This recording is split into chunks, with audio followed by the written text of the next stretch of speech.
Pernahkah kamu merasakan momen ini? Jarum jam dinding sudah menunjukkan pukul 10 malam. Kamu duduk di depan meja kerjamu, diterangi cahaya layar laptop yang menyilaukan mata, dengan sebuah dokumen kosong yang kursornya berkedip-kedip seolah sedang mengejekmu. Kamu tahu betul bahwa kamu harus mulai mengetik. Kamu tahu tenggat waktunya besok pagi. Kamu tahu konsekuensi fatal jika tugas ini tidak selesai. Namun, alih-alih meletakkan jari di atas keyboard dan mulai merangkai kalimat, tanganmu justru bergerak sendiri meraih smartphone. Tanpa sadar, jempolmu mulai menggeser layar, membuka media sosial, melompat dari satu video kucing lucu ke video resep masakan yang bahkan tidak akan pernah kamu buat, lalu tersesat dalam infinite scroll yang mematikan rasa. Di dalam kepalamu, ada suara teriakan yang begitu kencang. Suara itu berkata, "Berhenti, apa yang kamu lakukan? Letakkan ponsel itu. Kerjakan tugasmu sekarang atau kamu akan hancur." Namun anehnya, tubuhmu seolah lumpuh. Kamu merasa seperti penonton di dalam tubuhmu sendiri. Melihat dirimu membuang-buang waktu yang sangat berharga, merasa jijik dengan kemalasanmu sendiri, namun tidak memiliki daya sedikit pun untuk menghentikannya. Rasa bersalah itu mulai menumpuk, berubah menjadi kecemasan, lalu kepanikan, dan akhirnya menjadi keputusasaan. Kamu berjanji pada dirimu sendiri bahwa 5 menit lagi kamu akan berhenti, tapi 5 menit berubah menjadi 1 jam, dan 1 jam berubah menjadi penyesalan di pagi hari. Fenomena ini seringkali kita labeli dengan satu kata yang sangat menyakitkan, malas. Kita sering menatap cermin dan memaki diri sendiri, mengatakan bahwa kita tidak disiplin, kita tidak punya motivasi, atau kita adalah orang yang gagal karena tidak bisa mengendalikan diri sendiri. Tapi, izinkan saya mengatakan satu hal yang mungkin akan mengubah cara pandangmu selamanya. Bagaimana jika saya katakan bahwa apa yang kamu alami itu bukan kemalasan? Bagaimana jika saya katakan bahwa ketidakmampuanmu untuk memulai pekerjaan itu bukanlah cacat karakter atau tanda bahwa kamu orang yang buruk? Selamat datang di The Dark Playground atau taman bermain yang gelap. Sebuah tempat di mana kamu melakukan hal-hal yang menyenangkan, menonton film, bermain game, tidur-tiduran, tapi kamu tidak bisa menikmatinya sama sekali karena dihantui oleh bayang-bayang tanggung jawab yang belum selesai. Di video ini, kita tidak akan membahas tips klise seperti tulislah to-do list atau bangunlah lebih pagi. Kita akan menyelam jauh ke dalam struktur biologis otakmu, membongkar perang saudara yang terjadi di dalam kepalamu, dan belajar bagaimana cara meretas sistem itu agar kamu bisa berhenti menunda. Bukan karena terpaksa, tapi karena kamu akhirnya mengerti cara kerja mesin di dalam kepalamu sendiri. Untuk memahami kenapa kita menunda, kita harus berhenti melihat diri kita sebagai satu kesatuan yang utuh dan rasional. Kenyataannya, di dalam kepala kita terjadi sebuah perang sipil yang tidak pernah berakhir antara dua faksi yang memiliki tujuan yang sangat bertolak belakang. Tim Urban, seorang penulis yang mempopulerkan konsep ini, menggambarkan dua karakter yang hidup di otak kita. Sang pembuat keputusan rasional, rational decision maker, dan monyet gratifikasi instan, instant gratification monkey. Namun, dalam istilah neuroscience yang lebih serius, perang ini terjadi antara prefrontal cortex dan sistem limbik.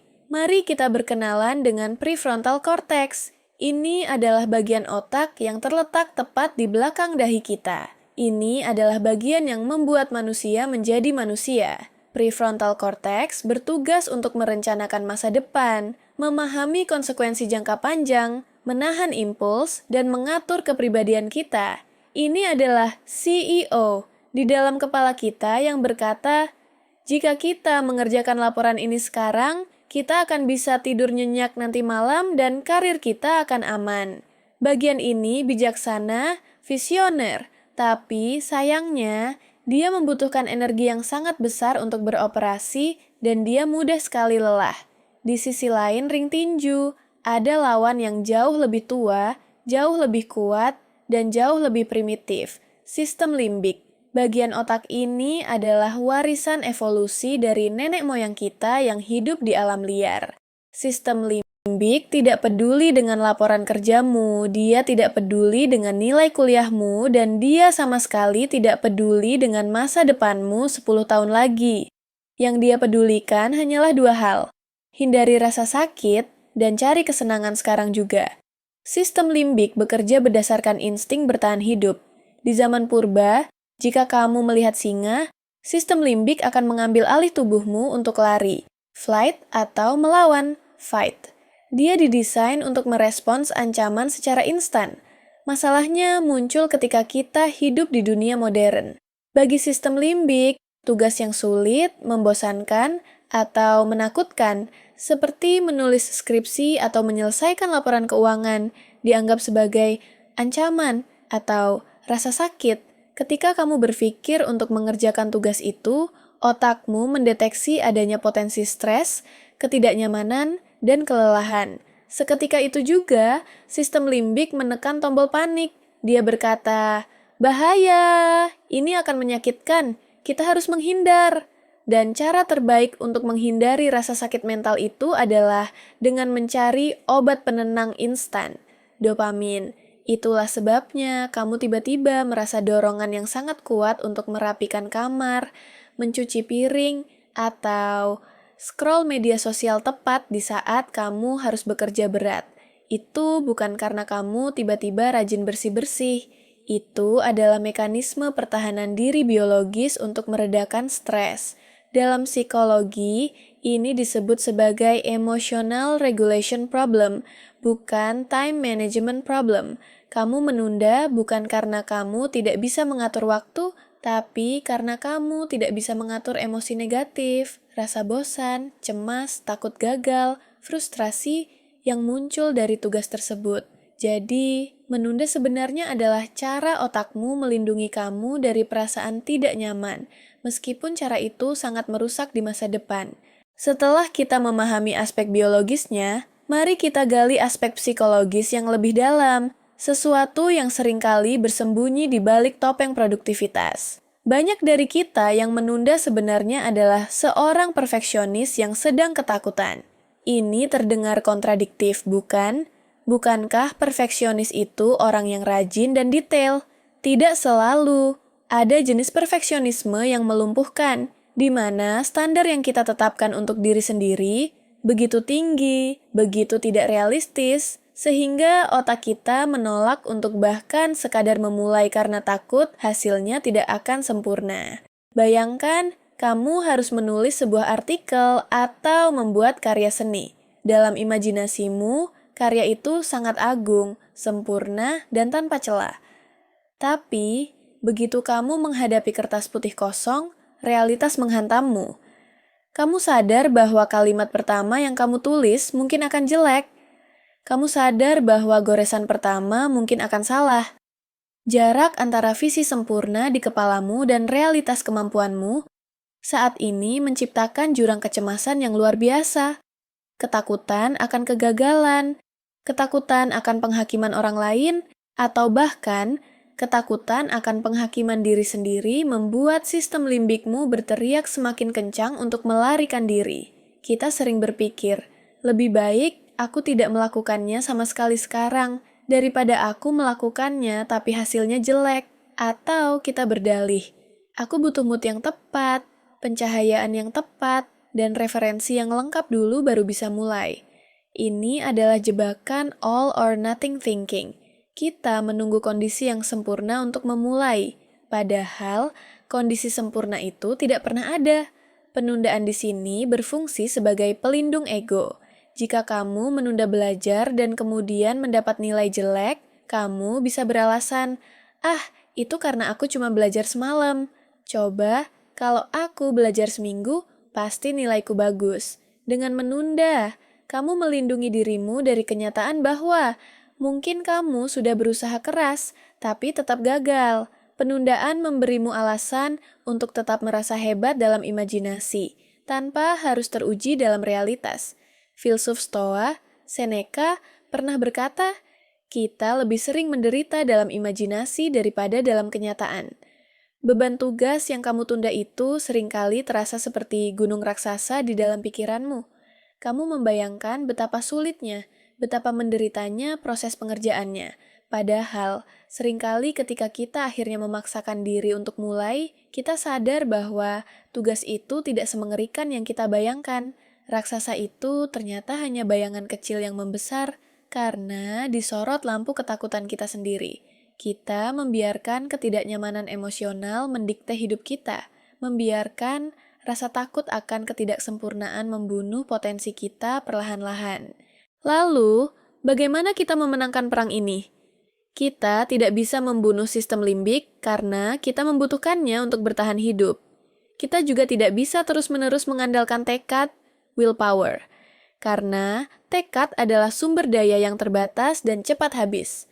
Kuncinya bukan melawan arus sungai yang deras, tapi membelokkan alirannya. Kita harus menipu otak kita sendiri agar mau bekerja sama. Ada beberapa protokol psikologis yang bisa kita terapkan, mulai dari detik ini juga. Pertama, kita harus menurunkan ambang batas rasa sakit, pain threshold, dari tugas tersebut. Jika otakmu melihat menulis skripsi sebagai ancaman besar, pecahkan ancaman itu menjadi serpihan debu yang tidak terlihat berbahaya. Ini disebut teknik salami slicing atau memotong tipis-tipis. Jangan tulis di to-do listmu, selesaikan bab 1. Itu terlalu besar, terlalu menakutkan bagi sistem limbik. Gantilah dengan buka laptop. Hanya itu. Setelah laptop terbuka, tugas berikutnya adalah buka file Word. Setelah itu, tulis satu kalimat sembarang. Dengan membuat target yang bodoh dan sangat kecil, kamu menyelinap melewati radar pertahanan sistem limbik. Kamu tidak memicu alarm bahaya karena, hey, siapa yang takut hanya dengan membuka laptop? Begitu kamu mulai bergerak, momentum akan mengambil alih. Hal tersulit dari roket adalah lepas landas. Begitu di udara, dia hanya butuh sedikit bahan bakar untuk melaju. Kedua, gunakan the 5-second rule yang dipopulerkan oleh Mel Robbins. Ini adalah alat darurat untuk memotong rantai overthinking. Saat kamu sadar kamu harus melakukan sesuatu tapi kamu merasa malas, segera hitung mundur di dalam hati. 5, 4, 3, 2, 1, gerak. Jangan berpikir, langsung lakukan aksi fisik sekecil apapun. Logikanya sederhana. Otakmu memiliki jendela waktu sekitar 5 detik antara niat dan alasan.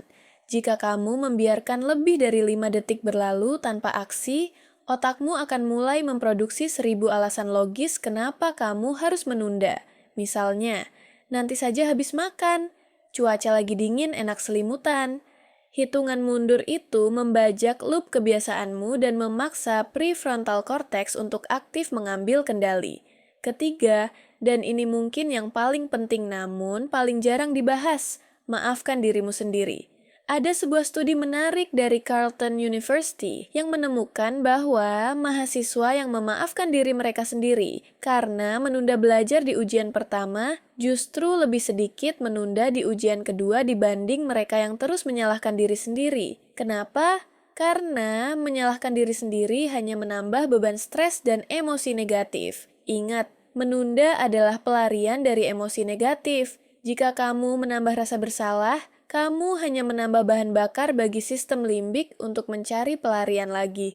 Lingkaran setan itu akan terus berputar. Berhentilah memaki dirimu. Tarik napas, akui bahwa kamu manusia yang punya kelemahan, maafkan dirimu karena membuang waktu kemarin, dan fokuslah pada apa yang bisa dilakukan hari ini dengan hati yang lebih ringan. Terakhir, ciptakan friction atau gesekan. Desain lingkunganmu agar kebiasaan buruk menjadi sulit dilakukan dan kebiasaan baik menjadi mudah. Jika masalahmu adalah HP, jangan cuma taruh di meja. Matikan dan taruh di ruangan lain atau di atas lemari yang tinggi. Buat dirimu harus bersusah payah untuk menunda. Sebaliknya, siapkan meja kerjamu di malam sebelumnya. Buka bukunya, siapkan air minumnya, rapikan mejanya. Sehingga saat kamu bangun pagi, jalan tol menuju produktivitas sudah mulus tanpa hambatan. Kamu memanipulasi lingkunganmu untuk mendukung prefrontal cortex menang melawan sistem limbik. Sebagai penutup, saya ingin mengajak kamu merenung sejenak. Bukan tentang tugas yang harus kamu selesaikan hari ini, tapi tentang hidupmu secara keseluruhan. Penundaan jangka pendek, seperti menunda cuci piring, mungkin tidak terlalu berdampak. Tapi ada jenis penundaan yang jauh lebih berbahaya. Penundaan jangka panjang, menunda mengejar karir impian, menunda memperbaiki hubungan dengan orang tua, menunda belajar skill baru, menunda menjaga kesehatan. Jenis penundaan ini tidak memiliki deadline. Tidak ada dosen atau bos yang akan memarahimu jika kamu tidak mulai menulis novelmu tahun ini. Tidak ada yang menghukummu jika kamu tidak mulai berolahraga minggu ini. Dan justru, karena tidak ada deadline, kita bisa menundanya selamanya. Kita hidup dalam ilusi bahwa selalu ada hari esok. Kita berpikir bahwa nanti kita akan lebih siap, lebih berani, lebih mampu. Tapi kenyataannya, nanti seringkali berubah menjadi tidak sama sekali. Rasa sakit karena disiplin memang berat, tapi rasa sakit karena penyesalan jauh lebih berat. Bayangkan dirimu 5 atau 10 tahun dari sekarang. Apakah dia akan berterima kasih padamu hari ini? Atau dia akan menatapmu dengan tatapan penuh kekecewaan karena kamu membiarkan ketakutan dan kenyamanan sesaat mencuri potensi terbaiknya? Waktu adalah satu-satunya aset yang tidak bisa didaur ulang. Setiap detik yang kita habiskan di dark playground adalah detik yang hilang dari mahakarya hidup kita yang sesungguhnya. Jadi, setelah video ini berakhir, saya punya satu permintaan. Jangan klik video lain di kolom rekomendasi. Jangan gulir ke kolom komentar untuk membaca debat orang lain. Tutup tab ini. Letakkan HP-mu dan lakukan satu hal kecil itu. Satu hal yang dari tadi menghantuimu. Hanya 5 menit, hanya satu kalimat, hanya satu langkah. Karena cara terbaik untuk meramal masa depan adalah dengan menciptakannya. Dan penciptaan itu tidak dimulai besok. Ia dimulai sekarang. Terima kasih sudah menonton, dan sampai jumpa di masa depan yang lebih baik.